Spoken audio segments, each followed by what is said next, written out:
Bonjour à tout le monde et bienvenue dans cette nouvelle vidéo. Alors ce mois-ci, on continue le thème qu'on avait abordé le mois dernier, à savoir Tel Dan et les sources du Jourdain. Je ne l'avais pas annoncé tout de suite, mais vous l'avez compris, on fait ça en 2 épisodes. C'était plus simple pour un certain nombre de raisons. Et donc ce mois-ci, après avoir abordé le patrimoine archéologique de ce lieu, eh bien on va aborder directement la question de l'eau et des sources du Jourdain et de la source de Tel Dan.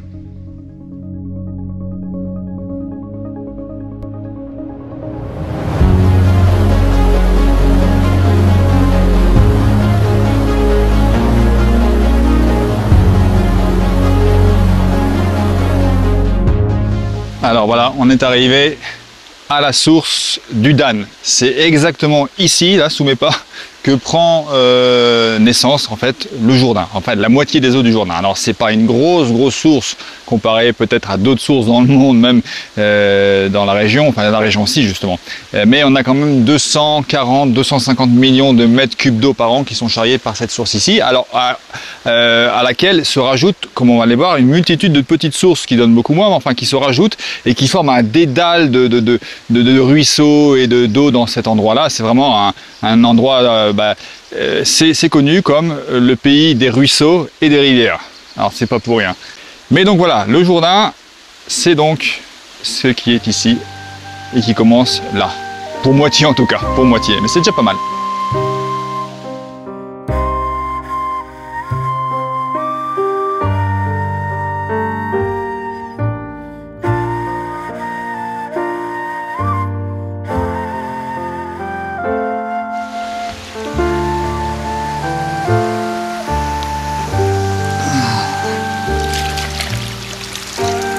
Ouah, elle est fraîche, mais elle est bonne, vraiment ça fait du bien. Alors, donc voilà, cette source du Dan ici. Alors, d'où provient cette eau justement qui coule? Eh bien, elle provient du Hermon, donc la plus haute montagne d'Israël. En fait, c'est la fonte des neiges hivernales et des pluies en même temps associées, et qui s'infiltre dans le sol spongieux, et qui ensuite suit tout un itinéraire souterrain, tranquillement jusqu'à cet endroit ici.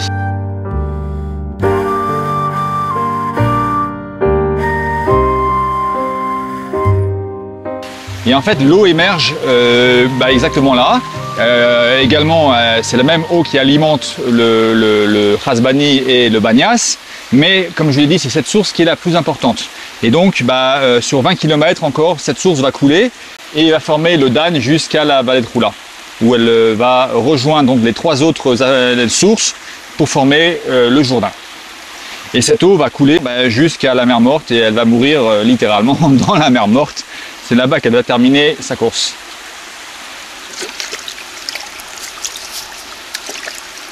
Ah.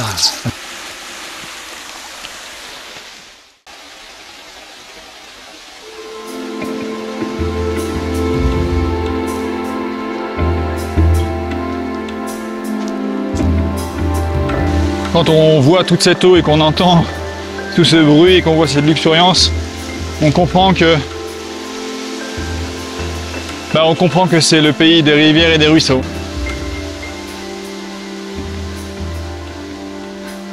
Ah, c'est d'une fraîcheur, c'est très beau, c'est magnifique. Donc là, voilà, on va arriver maintenant dans un secteur où jaillissent un certain nombre de petites sources qui viennent se rajouter justement. On voit ici le cours d'eau, hein. On voit ici, déjà en voilà une ici, voilà. Déjà à côté de moi, je ne sais pas si on voit bien. Voilà, ici on a de l'eau qui jaillit du sol directement, hein, qui coule entre les pierres.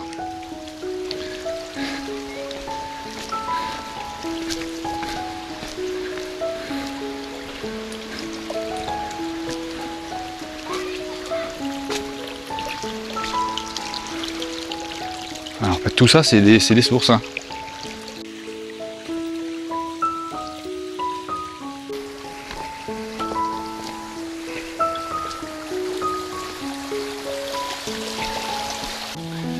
Alors cet endroit ici, ça s'appelle le paradis. Je pense que ça a été choisi à dessein, bien évidemment.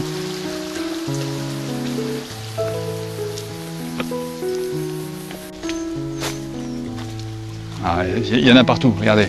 Voilà, ici encore, on a ici une autre source qui arrive par là. Regardez, ça c'est quoi? Je ne saurais pas dire. Ah bah c'est peut-être mon platane de l'autre côté, je sais pas.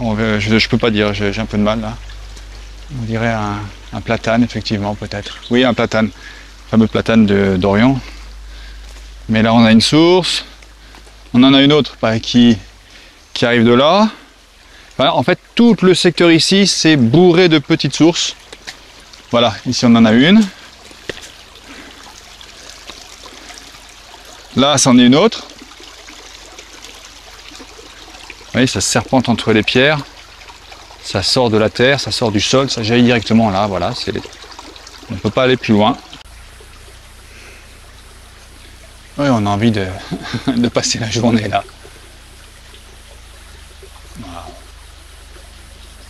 En fait, ouais, il faudrait beaucoup de temps, hein, beaucoup de temps pour profiter de chaque lieu, quoi. Chaque petite source, là, il y a des choses à découvrir. Alors voilà, en fait, l'ensemble, enfin une grosse partie des eaux de ces petites sources se rejoignent et forment ce petit affluent qui rejoint le Dan juste un petit peu plus bas, en contrebas là.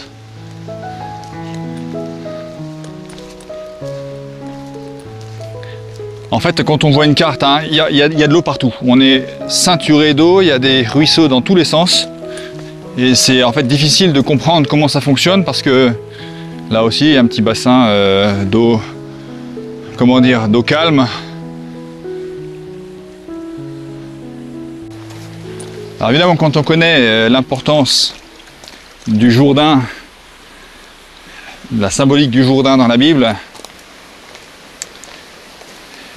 et on comprend aussi, on saisit mieux l'importance aussi des sources de cette même rivière. Il y aurait certainement beaucoup à dire dessus, mais aujourd'hui on va se contenter d'admirer tout ça, tout simplement.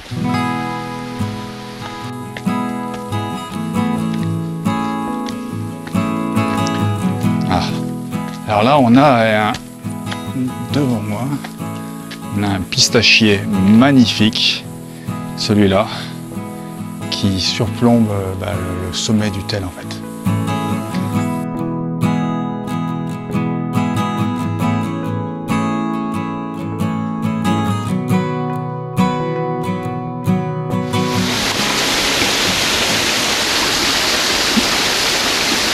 Alors ici, ce bruit impétueux qu'il y a derrière moi, c'est l'eau qui dévale à toute vitesse un ancien canal qui va alimenter un ancien moulin, un moulin à farine.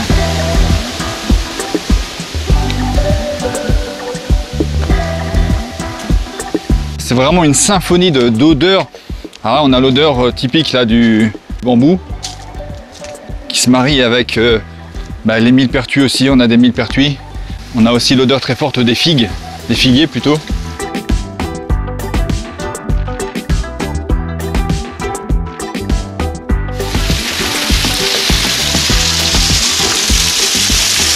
Waouh! Oh là, elle est fraîche. Oh, elle est bien froide là.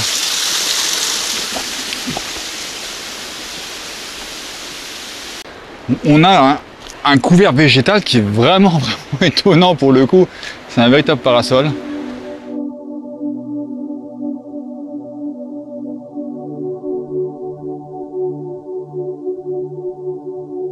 Ah, c'est incroyable, incroyable.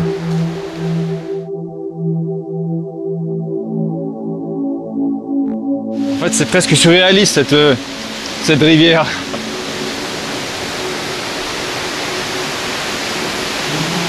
Waouh, waouh, waouh, waouh. Regardez-moi ce débit.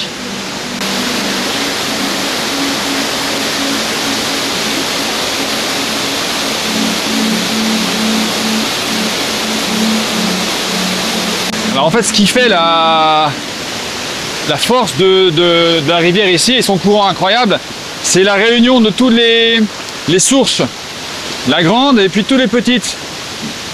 qui arrive d'ailleurs comme ça. Là on la voit, hein. On voit bien au sol là. Et cette eau là, elle coule. Tout ça, ça coule, regardez. En direction du Nahal Dan.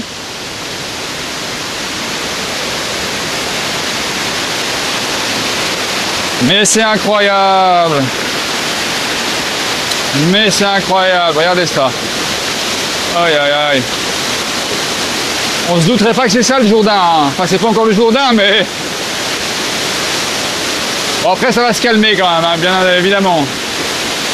Mais c'est incroyable. On est vraiment environné d'eau de partout, regardez, on se promène sur le chemin. Et il y a des ruisseaux. Il y a des ruisseaux partout, regardez celui-là vient rajouter à ce qui est déjà. Et des petits affluents comme ça, il y en a des dizaines, des dizaines et des dizaines.